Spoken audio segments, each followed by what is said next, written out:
Now, the moment you've been waiting for, the men's 4x200 meter freestyle relay. Great Britain absolutely demolished the field, but we have a little bit of drama. Maybe it's not drama, but I'm going to make it drama. The United States. What happened, guys? The United States. I want to know what you guys think in the comments. We're going to analyze this, and there's some really interesting things that pop out when you look at the numbers of this race. Specifically, let's get into it. First of all, let's give credit to the Great Britain because they had a phenomenal race. They almost broke the world record that the Americans held from Rome, and they are the Olympic record from Beijing. You remember Michael Phelps, he was on that relay. So they go 6:58.5. Now look at these splits. 1:45.7, 1:44.4, 1:45.0, 1:43.4. Look at that anchor split by Duncan Scott. He's the MVP of this relay. MVP, most valuable player of this relay. Now, what about the Americans? The Americans didn't even make the podium, but they were leading the race at one point. So let's zoom in here. If you have to pick an MVP of the Americans, that's definitely going to be Kieran Smith. He is the MVP. Let's see what he led off in. He led off in a 1:44.7. He won a best time leading off the relay. So shout out to him. He did his part. Let's take a look at what happened next. Then we had a 1:45.5. Solid. That's definitely solid. But then we had a 1:47.3. What is that? Ooh, that's garbage. That's terrible. You cannot have. This is the Olympics, guys. Do you know how many other people can go 1:47.3 on a relay from the United States? I can't even count them on my hands, and I have 10 fingers. Like, that's really difficult to see that. And here's the most terrible part of it. He did not swim the race very well. He split. Look at the last split. 1:18.3 to a 1:47.31. That means he split a 29.0 on the final 50. Yep, that's the correct math. He split a 29.0. Guys, I can do a 29.0 right now off a push. What is he doing? What is he doing? So he completely fell apart. But the Americans off the podium, they're lucky even to get fourth right there. I mean, Townley Haas did go a 1:44.8, so he did his part, obviously. But you can't have a 1:47. The question is, why didn't Caleb Dressel swim this or someone else? You know, this was a tough call. Coaches have a tough call. But the United States should have been on the podium. Shoulda, coulda, woulda. They didn't. It didn't happen, and they're not on the podium. Let's give a shout-out to the Russians. Russia with that silver medal, and then Australia coming in that bronze medal position. So those are just some initial thoughts when I was looking at the splits of the 4x200 freestyle relay. Now let's hear what you guys have to say. Here we go. Kieran Smith did crazy. Oh my God, he's insane. Come on, Zach.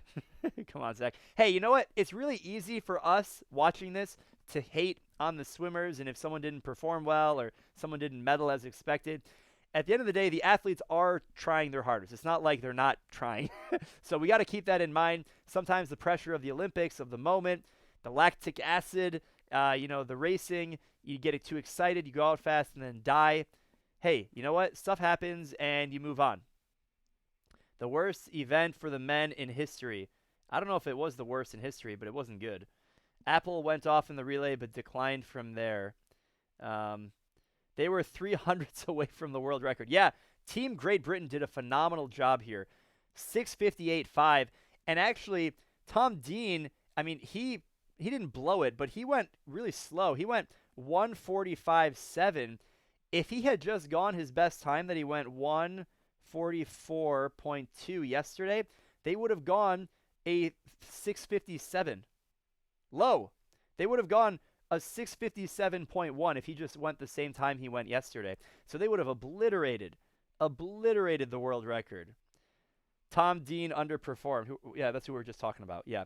So it would have been great to see a little bit more performance, but you know what? They were so close to the world record. If Caleb Dressel swam and Zach Apple performed a little better, they would have won. Well, I mean, if Zach Apple wasn't on it and Dressel was on it. Dressel, let me know what you guys think right now in the comments. We're going to turn this into Q&A. I want to know what you guys think Caleb Dressel would have split realistically if he was swimming on this relay. We saw him go a 47.2 and it looked really comfortable. Like, he even shut it down. His last stroke was a floater into the wall.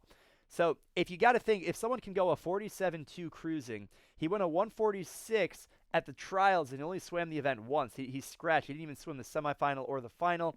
I think anyone with a reasonable mindset would think he'd go like a 145 at trials. Would he have gone faster? Would he have gone 144, 143? What do you guys think he would have gone? Let's go ahead and put these predictions on the board. Here we go. 145.7. I think if Dressel had a flying start, I think he would have been faster than that. 145.2. We're getting there. We're getting there. 145.1. Okay. 145 mid. All right, all right. Guys, Dressel's a really good relay swimmer. He shows up and swims fast on relays. 145.6. I guess you guys think he would have gone 145. I think he would have gone a 144. I think he would have gone 144. 142. Yeah, I don't think so. 145, 144 low with a flying start. Yeah, I think he could have gone 144. Yeah. 44.9, 142.7. Oh, we wish. We wish. Yeah, I mean, Dressel can swim the 200 IM, so I don't think he dies. I think he's kind of underrated in the 200 freestyle. Yeah. And that's how it was, guys. I mean, Great Britain, congratulations. Congratulations to Great Britain. You know what? Let me give you the reaction. And then the Australians. Shout out to the Australians for getting a medal. I mean, that's amazing. Anytime you get a medal at the Olympics, that's a really big deal. So shout out to the Australians. Here you go. Congratulations, Australia, for getting a medal. Congratulations to Russia, Great Britain, and the United States are going to sit and watch on the sidelines because they didn't put it together when the time counts. And that's how it works, guys. You have to put it together when it counts. Let's go ahead and do a little bit of Q&A. I know it's getting late here in my time zone. Maybe it's not for you guys. Chalmers. How about Chalmers? What about him? You guys want to see Chalmers? Okay, let me put that back on the screen. Really quick. So Chalmers, let's take a look at him. Chalmers was in the second position. So let's keep an eye on that. Let's put the arrow so you guys can see. He had a 0.2 reaction time. He was out in a 50.8. He was 145.3. So if you think him and Dressel are at the same level, then you'd see Dressel go something like that. You know, plus or minus 0.2. I think that'd be pretty reasonable. 0.2 flying start. And yeah. Show the splits of the world record. I think we're talking about this event. So let's zoom in on the world record splits. We're going to have to do some mental arithmetic here. You guys can do it with me. Ready? So the world record's a 358.5. Does it have who was on the relay? Oh, it just says the United States of America. I think Michael Phelps, Ricky Behrens. I'm blanking on who else was on the relay. Maybe Ryan Lochte was on the relay as well. They had a 144.4. Then it looks like we had a 144.13. Let me write it down. I'm doing mental math here. 144.13. Then we had a 145 point something. And then a 144.4. 144.4. So it was 144.4, 144.1, 145, 144.4.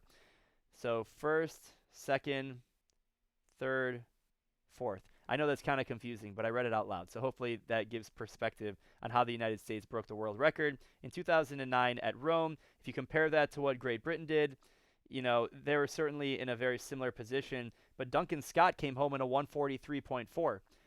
That's really fast. That's really fast. Funny thing is the world record. Yeah, that's funny. World record is from the Olympic Games. No, actually, it's not. So the Olympic record is a 3. Let's zoom in on that. See the difference? The Olympic record was in Beijing, and this was in Rome. So it's only 1/100th of a second. So basically, the United States was able to go the same time 2 years in a row with a slightly different character scheme. I think in 2008, you had Peter Vanderkay. I don't think Peter Vanderkay swam in 2009. So it was a slightly different relay order. I'm blanking on the guy who was swimming on that relay for the United States. There we go. Ta-da! Michael Phelps, 143.3. Ryan Lochte, 144.2. Ricky Barons, 146.2. Vanderkay, 144.6. That was in the Olympics. So that's how they went the 6:58.56. The world record is a hundredth of a second faster. So swap out Vanderkay for someone else. Yeah. Yep. Oh, that's a really good eye. Will, look at you. I just caught that.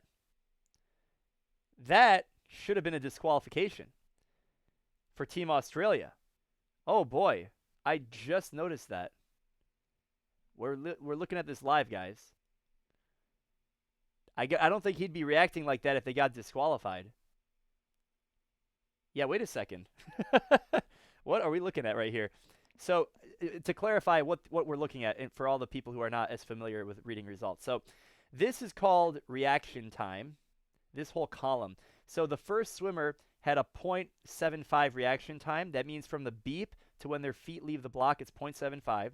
The next swimmer, from the time they touch the touchpad to their feet leaving the block, is 0.26. Negative means the swimmer's foot left the block before the incoming swimmer touched the wall. And then the last swimmer was a 0.29. A good relay start is around 0.25 or less. If you're 0.3 or more, it's considered a safe start. It wasn't very aggressive. Anything under 0.1 is very aggressive. And that's why when you look at these times, 0.19, 0.21, 0.25, 0.27, 0.28, 0.23, right? That's the average. Negative 0.03 is really close. So I think the way the rules are, you actually have to have like a dual confirmation or something. And so even though they actually did DQ, because it wasn't called on the moment, or there wasn't video, I know they're using video replay right now. Maybe someone in the comments actually has a better update on this than I do, because I'm not as informed as I'd like to be on this specific topic. Someone report it. They cannot DQ after the fact. Yeah, that might be it. You have to actually call. Oh, that's it. So there is a rule. I'll have to look this up for you guys. There's actually a rule about there's like a margin of variance where you either need like confirmation or don't need it. And I guess the 0.03 might be within the range where if they didn't call it on the spot, it doesn't count anymore. Then the US would get a medal. That's funny. Yeah, Will, shout out. Good eye. I wouldn't have not caught that. I mean, when you think about it, look how many numbers are on the screen. So we're really getting into the weeds now. I appreciate you guys, all my swim nerds that are watching this with me. This is awesome. Yeah. Okay. Diaceto really disappointed in his time. Yeah. It's Oh, there we go. David Walters. That was his name. All right, Alex, thank you for looking up. This is the world record splits from Rome. We were talking about it. We were talking about it right here. So these are the actual splits. So it was Michael Phelps at 144.49, Ricky Barons 144.1, David Walters. So swap Vanderkay in 2008 for David Walters, and then Ryan Lochte anchored in a 144.4. Remember, 2008 and 2009, everyone was wearing the polyurethane tech suits. So say what you want about that. But still, hats off. Let's not take anything away. Great Britain, they didn't have a negative reaction time on any of the starts. They put together a really good race. And, of course, the 143.5 on the anchor.